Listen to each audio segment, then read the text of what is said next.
Halo teman-teman, apa kabar? Welcome back to my channel. Di video kali ini kita akan melanjutkan tutorial mengenai PostgreSQL. Di season ini kita akan membahas mengenai select statement. Jadi perintah select merupakan sebuah perintah yang sangat penting di RDBMS. Hampir setiap RDBMS, bukan hampir setiap, memang semua RDBMS ya, ada perintah selectnya. Jadi perintah select ini kita gunakan untuk mendapatkan data dari tabel yang sudah kita miliki pada database.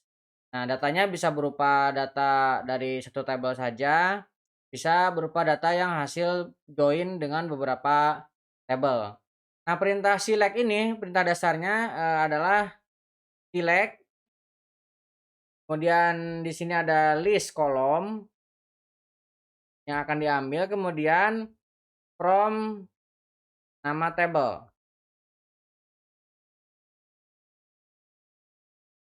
Nah, seperti ini ya. Perintah dasarnya, jadi ini kumpulan dari kolom yang mau kita ambil, kemudian ini nama tabelnya. Nah, di tutorial kali ini kita akan menggunakan tabel employee. Nah, saya sudah membuatkan tabelnya, ini seperti ini. Mengenai membuat tabel sudah kita bahas di materi sebelumnya. Buat teman-teman yang memang masih belum mengetahui cara membuat tabel, silahkan cek di channel ini sudah pernah dibuatkan videonya. Kemudian di sini ada proses insert. Nah, proses insert mungkin nanti akan kita bahas di materi selanjutnya ya. Tapi, materi sekarang kita akan fokus ke perintah select. Nah, perintah dasarnya seperti ini. Nah, ketika sebuah select itu dieksekusi, ini bukan dari select dulu yang akan dieksekusi ya, tapi dia akan melihat dulu from.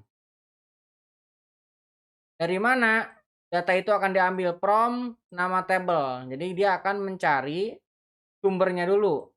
Des, ada nggak? Oke, sudah ada. Dari sumbernya ini akan dicek. Yang diambil apa? List kolomnya baru. Ini kalau misalkan sesederhana ini perintahnya. Tapi kalau misalkan ada join segala macam ya akan dicek dulu datanya baru dikalkulasikan kolomnya untuk diambil apa aja. Ini perintah dasar untuk select. Kemudian kalau misalkan kita mengambil perintah secara general ya, select bintang from, misalkan di sini ada employee ya. Nah, perintah seperti ini merupakan perintah select yang general, jadi semua kolom yang ada di tabel employee akan ditampilkan. Nah, ini kalau misalkan kita gunakan untuk pengecekan data ini masih boleh ya, seperti ini menggunakan bintang seperti ini. Tapi kalau sudah kita membuat aplikasi production ini tidak disarankan kita membuat select bintang seperti ini. Karena apa? Karena kalau kita menggunakan select bintang seperti ini ketika pengambilan data maka akan full scan untuk data. Nah, kalau seperti itu, ketika datanya baru sedikit mungkin tidak akan terlalu berasa ya, tapi kalau misalkan datanya udah ribuan, nah ini akan sangat berasa sekali. Jadi disarankan kalau misalkan teman-teman mengambil data, sebutkan kolom yang akan diambil. Itu akan jauh mempermudah query, mempercepat query sehingga data diambil dengan lebih cepat waktunya. Nanti mengenai, tips-tips untuk mempercepat query dan bagaimana kita men-tuning query, kita akan bahas di materi-materi selanjutnya. Oke, kita coba jalankan perintah ini, kita run. Nah, ini adalah data yang dapat kita ambil. Nah, seperti yang tadi saya sampaikan, di sini kita disarankan kita menyebutkan kolom yang akan kita ambil, misalkan empid. Nah, kemudian kita pisahkan dengan kolom berikutnya dengan tanda koma. Nama, misalkan nama depan. Nah, seperti ini. Kemudian nama nama tengah. Tengah, nggak ada E-nya ya. Kemudian nama akhir. Nah, contohnya seperti ini. Kita hanya membutuhkan ID dan nama saja. Nah, kita tidak perlu menggunakan bintang. Tapi seperti ini. Nah, ini sudah bisa kita dapatkan. Nah, sekarang bagaimana kalau misalkan kita ingin menggabungkan ini nama depan, nama tengah, nama belakang. Nah, kita bisa menggunakan penggabungan string di PostgreSQL. Caranya kita select dulu empid, kita pisahkan dengan tanda koma, kemudian nama depan, Nah, untuk menggabungkan string di PostgreSQL dengan menggunakan 2, apa ya namanya ini, yang kayak yang di atasnya enter tuh ada yang tegak, namanya apa ya, pokoknya itulah, yang di atasnya slash, backslash. Nah, itu kita bisa gunakan ini, dan kita mau menambahkan spasi di sini misalkan, kemudian kita tambahkan lagi. Nah nah kalau di SQL Server kan menggunakan simbol plus ya. Oh, di sini dengan menggunakan simbol ini, nama, tengah. Seperti ini, kita tambahkan lagi misalkan spasi. Nah, seperti ini, kemudian kita tambahkan nama akhir. Akhir from employee. Nah, seperti ini.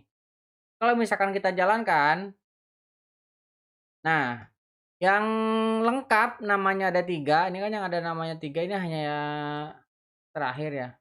Tuh, Muhammad, Yusuf, Sidik. Sedangkan yang nama tengahnya nul ini tidak ditampilkan. Nah, ini terjadi karena apa? Karena nul itu tidak bisa dibandingkan dengan string. Nah, makanya saya sampaikan di materi-materi sebelumnya sempat disinggung bahwa nul itu tidak bisa dibandingkan dengan string, dengan zero, ataupun dengan nul itu sendiri. Nah, jadi nanti akan lebih ketahuan lagi ketika kita mau menampilkan data nul dengan kondisi nul. Nah, nanti akan dibahas di materi ke depan. Nah, ini bisa kita tambahkan dengan wal. Nah, wal. Nah, ini wales c. Oke. Ini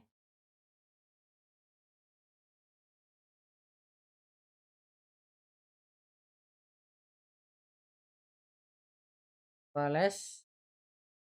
Nah, ini koalisi. Setelah ngetik.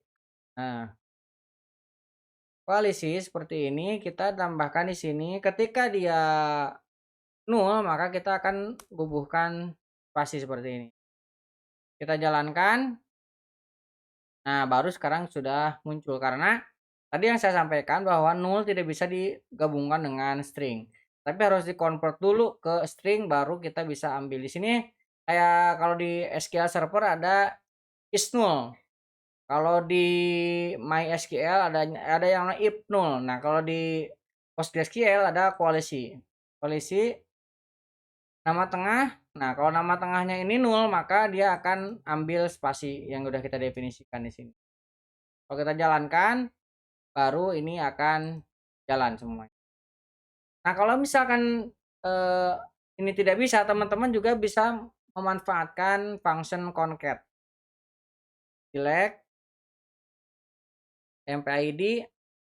Nah, misalkan di sini ada concat kurang C ya. Nah, kita akan concat nama depan, koma. Kita pisahkan dengan spasi. Nama tengah, koma. Kita tambahkan spasi. Nama akhir. Nah, setelah ini baru kita from Roy. Ya. Ini kalau misalnya kita jalankan, hasilnya harusnya akan sama dengan yang atas ini. Nah, jadi itu ya. Kita sudah membahas mengenai perintah select.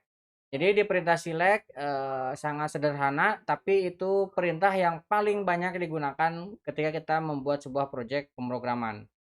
Jadi perintah select cukup sederhana, select, kemudian ada list kolom, kemudian from tabelnya. Ini perintah sederhananya. Kita baru intro mengenai select. Nanti kalau udah ke join, banyak join itu akan lebih kompleks lagi. Ya buat teman-teman yang belum subscribe, jangan lupa subscribe dan nyalakan tombol loncengnya. Sampai ketemu di video selanjutnya.